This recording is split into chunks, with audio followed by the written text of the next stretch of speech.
I think that's a beautiful thing about Nidra. It allows you to reprogram, to reset yourself, to set new intentions, to have revelations, to access levels of consciousness that aren't usually available to you in the waking state. So I'd like to kind of relate this a little bit to the model of how yoga sees the mind and how yoga sees our experience of the world around us. And it's a good system to understand how Nidra and how Gong Nidra works on the individual. And there's an old model for this that is from yogic philosophy. It goes back, oh gosh, several hundred years, way before there were even concepts of chakras. Well, this system we're going to explore right now actually existed before people even knew there were chakras or talked about them. And it's a good system to understand how Nidra and how Gong Nidra works on the individual. So let's look at the states of awareness. They're called the 5 koshas. There's the body we have, the physical body, the physical experience of life. And this is where most of us live, especially all of us in the outside world. We're in the body, we're aware of physical sensations, and we have the physical body around us. And then below that physical body, there is an energy body that supports the physical body. Yogis can call it prana, chi. It's that energy that keeps the physical body alive and moving. It keeps us alive. It allows us to reconnect to the energy of the universe, the energy body beneath the physical body.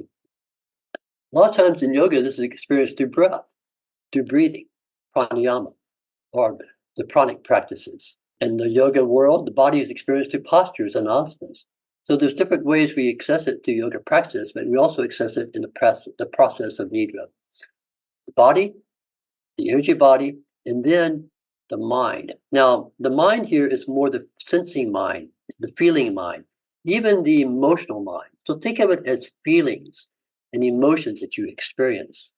Now, it's different than energy, it's different from the physical body. So you could think of it as the sensory mind that we get when we feel the 5 senses interacting.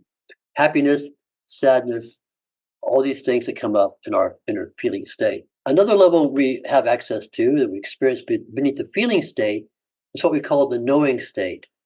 Discernment, knowledge, understanding what's real and what's not real. It's not about learning things or subjects or information. But what is real. What's the real nature of reality, the real nature of ourself, the knowing state, the knowledge state. That exists behind or beyond or beneath that feeling, emotional state we tend to also dwell in a lot. Once we can move through these processes of knowledge and awareness, we get to what we call the bliss state of unification. We just feel like we're one with everything. There's a sense of being integrated, of being home again.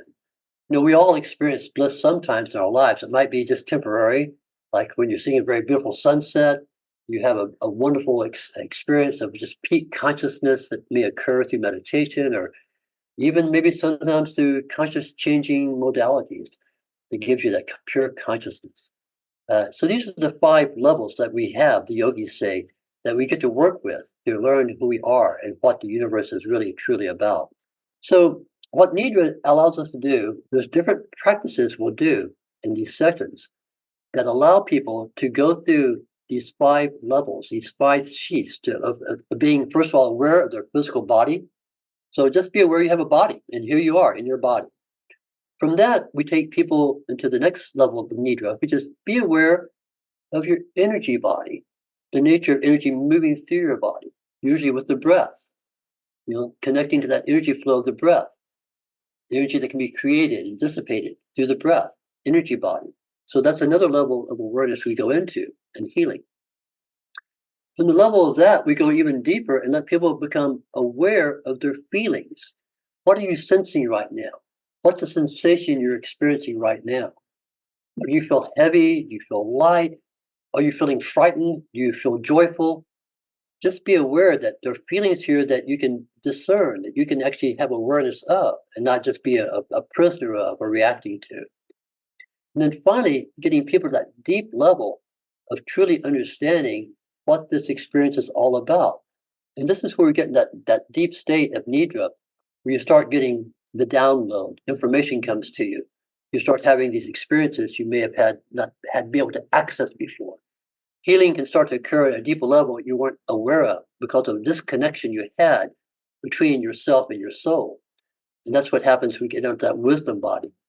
And after all this occurs, we get into the body of bliss, of union.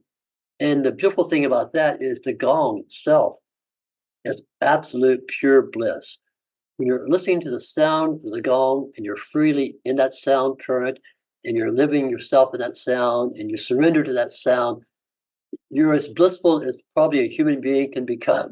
The time disappears, space disappears, the body disappears, even the identity of who you are, of who you thought you were, the ego self disappears. And all that remains is that true nature of the eternal soul of bliss. And that can be accessed in these stages of Nidra if we participate with them properly and we're guided through that process to the state of Nidra.